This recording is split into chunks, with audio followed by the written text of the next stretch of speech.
Hello everyone, hope you all are doing good. So today in this class we will study about the classification of motion. हम graphs के बारे में देखेंगे क्योंकि graphs में से कई बार क्वेश्चंस आ जाते हैं, आपको एमसीक्यू आते हैं, जैसे 4 ऑप्शंस होते हैं तो उसमें से आपने बताने की कौन सा ग्राफ बिल्कुल सही है उसके लिए। तो ये क्वेश्चंस भी डायरेक्ट पूछे जाते हैं, ठीक है जी। तो जैसे आपको पता है हमारा न्यूमेरिकल्स वाला चैप्टर चल रहा है तो उसमें से जो फॉर्मूलाज है वो भी दिमाग में रखने ज़रूरी हैं, ठीक है जी। So let's start with the classification of motion. अभी मोशन क्या होता है हमने पढ़ा था। मोशन क्या होता है, रेस्ट क्या होता है। मोशन जब कोई चीज़ मूव कर रही है या पर्सन मूव कर रहा है, ठीक है जी, और वो अपना क्या है प्लेस चेंज कर रहा है फ्रॉम टाइम टू टाइम, उसको मोशन बोलेंगे। और रेस्ट क्या होता है, जब कोई चीज़ मतलब अपनी जगह पे बिल्कुल खड़ी है, मतलब मूव नहीं कर रही, उसको हम बोलेंगे रेस्ट पे।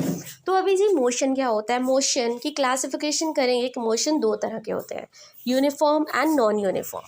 यूनिफॉर्म मोशन वो होता है जब कोई ऑब्जेक्ट स्ट्रेट लाइन में मूव कर रहा है कांस्टेंट स्पीड के साथ, मतलब उसकी एक ही स्पीड है, स्पीड चेंज नहीं हो रही, वो होता है uniform. Uniform means same speed. And non uniform means कि वो स्पीड है जो ऑब्जेक्ट की स्ट्रेट लाइन में चेंज हो रही है, ठीक है, स्पीड चेंज हो रही है तो वो नॉन यूनिफॉर्म। स्पीड नहीं चेंज होगी, सेम रहेगा, तो वो है यूनिफॉर्म, ठीक है जी। तो अब डिस्टेंस एंड टाइम ग्राफ। तो डिस्टेंस एंड टाइम ग्राफ इन दोनों के लिए कैसे बनाते हैं कि यूनिफॉर्म के लिए कैसे बनेगा और नॉन यूनिफॉर्म के लिए। तो देखिए जब यूनिफॉर्म का हम बनाएंगे डिस्टेंस, ठीक है जी, डिस्टेंस एंड टाइम, ठीक है। यूनिफॉर्म इन द सेंसेस कि मतलब वो स्ट्रेट लाइन में मूव कर रहा है, उसकी स्पीड सेम है, तो वो ग्राफ कौन सा बनेगा, स्ट्रेट लाइन ग्राफ बनेगा, ठीक है जी। तो यूनिफॉर्म में हमेशा क्या बनेगा, ये स्ट्रेट लाइन ग्राफ बनेगा।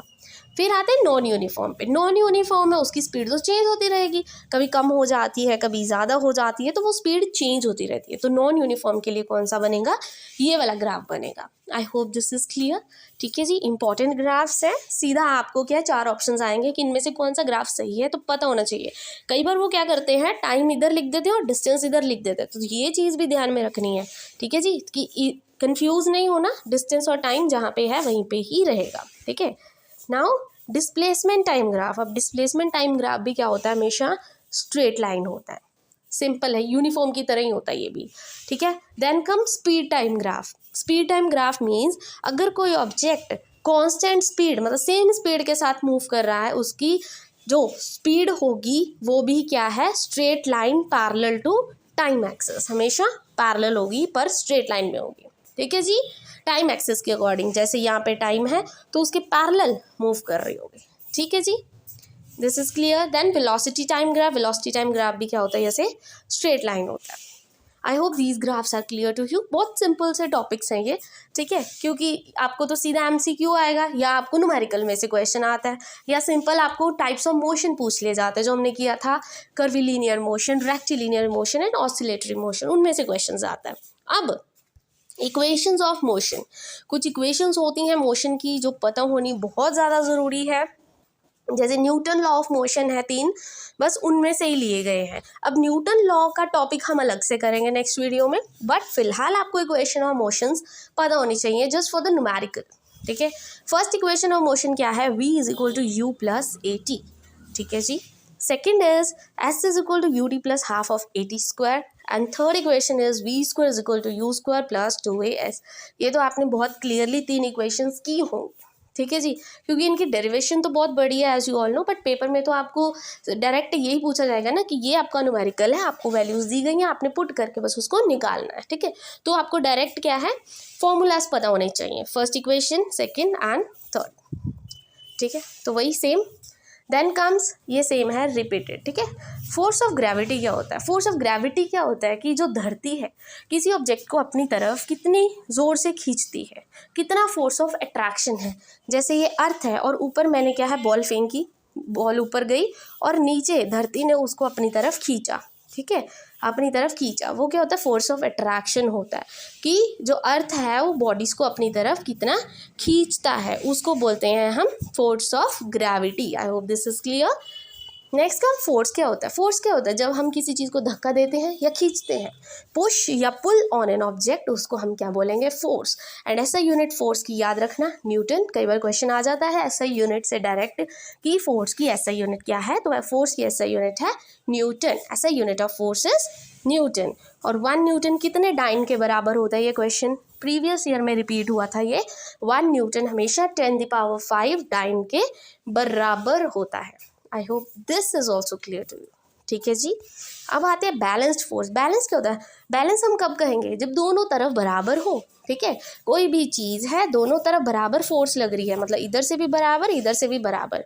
क्योंकि ऐसा होता है, देखो ये पर्सन अगर 1 मान लिया और ये मैंने पर्सन 2 मान लिया, ठीक है, पर्सन 1 में ज़्यादा जान है, 2 सेकेंड वाले में नहीं है, तो सारी फोर्स तो 1 की तरफ से लग जाएगी ना, तो वो अनबैलेंस हो गया। बैलेंस होता है जितनी ताकत फर्स्ट वाले में है उतनी ही ताकत सेकंड वाले में है। प्रॉपर बैलेंस होना चाहिए उस चीज़ में, वो होती है बैलेंस्ड। और जब एक में ज़्यादा और दूसरे में कम जान हो तो वो क्या हो जाएगा? नॉन बैलेंस या अनबैलेंस हम उसको बोलते हैं। I hope this much is also clear to you. ठीक है जी। अब आते हैं टाइप ऑफ फोर्सेस पे। अब फोर्सेस कितनी तरह की होती है? फोर्सेस 2 तरह की होती है, फर्दर वो आगे डिवाइडेड होती हैं।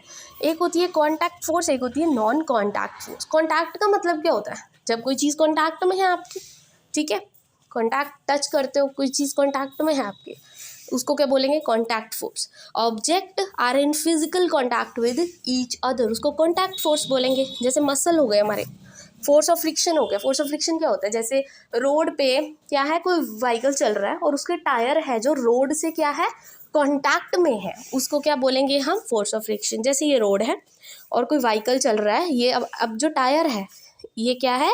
कॉन्टैक्ट में है रोड से, वो क्या हो जाएगा? Contact force. नॉन कॉन्टैक्ट क्या होता है? जो उसके कॉन्टैक्ट में नहीं है उसको नॉन कॉन्टैक्ट बोलेंगे। ठीक है, मतलब फिजिकल कॉन्टैक्ट कोई नहीं है, बस दूर दूर से है। ठीक है, जैसे मैग्नेटिक फोर्स हो गया, चुंबक हो गया। अब चुंबक के साथ तो कोई चीज़ चिपकी नहीं रहती, दूर से कोई चीज़ लेके आओगे मेटल की तभी वो चिपकेगी, तो नॉन कॉन्टैक्ट हो गया। इलेक्ट्रोस्टैटिक हो गए, मतलब चार्जेस। जैसे कंघी को हम कंघी करते हैं और पेपर के बिट्स पड़े होते हैं तो वो चिपक जाते हैं दूर से, वो हो जाए नॉन कॉन्टैक्ट। पहले से ही थोड़ी चिपके होते हैं, हम चिपकाते हैं उसके पास जाके।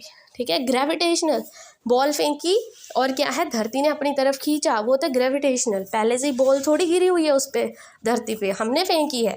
ठीक है, तो वो नॉन कॉन्टैक्ट हो गया। जब बाहर से कोई चीज़ लेके आते हो आप, जब पहले ही कोई चीज़ लगी हो, जैसे मस्कुलर, आपके मसल्स हैं पहले ही आपकी आर्म से कॉन्टैक्ट में है, ठीक है, मस्कुलर हो गया। फ्रिक्शन, पहले ही जो रोड है और व्हीकल्स है एक दूसरे से कॉन्टैक्ट में है। I hope this is clear. अब इनको भी आगे एक्सप्लेन कर देती हूँ। मस्कुलर क्या होते हैं? Force resulting due to action of muscles of human beings. कोई भी फोर्स जब आपकी मसल्स की वजह से किसी भी चीज़ पे लग रहे हैं, जैसे आपने कोई लगेज उठाना है तो उसमें भी क्या, ठीक है जी, आप बोट चला रहे हो, वो भी क्या है, कॉन्टैक्ट में ही है, आप अपने मसल्स यूज़ कर रहे हो, उसमें आपके मसल्स की पावर लग रही है, वो होता है muscular force. Force of friction, force which opposes motion. ये आपको पता होगा कि जैसे बहुत ज़्यादा क्या है, हनेरी चल रही है, ठीक है, हवा चल रही है, आप जा रहे हो पर सामने से क्या हवा चल रही है, तो आपको वो चीज़ पीछे की तरफ खींचेगी। मतलब फोर्स तो आप आगे को लगा रहे हो, आगे को चल रहे हो, बट जो हवा है वो आपको पीछे की तरफ खींच रही है, वो क्या होता है? Force of friction. I hope this is also clear. Magnetic तो आपको पता है, जो चुंबक शक्ति होती है, मैग्नेट के थ्रू आप किसी चीज़ को चिपकाते हो, वो क्या हो जाएगा? Magnetic force. इलेक्ट्रोस्टैटिक कौन सा होता है? जब चार्ज बॉडीज होती है, 2 बॉडीज में चार्जेस होते हैं, जैसे पॉजिटिव पॉजिटिव सेम चार्ज है तो वो क्या करेंगे? रिपेल करेंगे, दूर जाएंगे। अगर पॉजिटिव और नेगेटिव चार्ज है, मतलब अनलाइक चार्जेस हैं, तो वो एक दूसरे को अट्रैक्ट करेंगे। आई होप दिस इज क्लियर।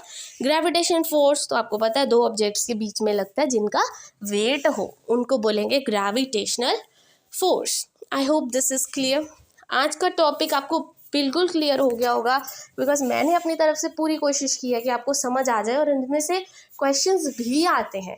ठीक है जी, इसलिए मैं आपको अलग से ये टाइप्स ऑफ फोर्सेस वाला टॉपिक लेके आई, ताकि आपको क्लियर हो जाए थोड़ा। अब मैं आपको बुक मटेरियल भी दिखा देती हूँ, ठीक है, या एक काम करूँगी, नेक्स्ट वीडियो में मैं आपको इसका बुक मटेरियल प्रोवाइड कर दूँगी। और अगर आपको फिलहाल आज की वीडियो अच्छी लगी हो, then please don't forget to like and subscribe my channel. अभी बस इनमें से थोड़े से टॉपिक रह गए हैं जो मैं नेक्स्ट वीडियो में लेके आऊँगी, और उसके बाद इसके हम क्वेश्चंस देखेंगे जो प्रीवियस ईयर क्वेश्चन पेपर में आए हुए हैं, ठीक है जी, important. Thank you very much once again.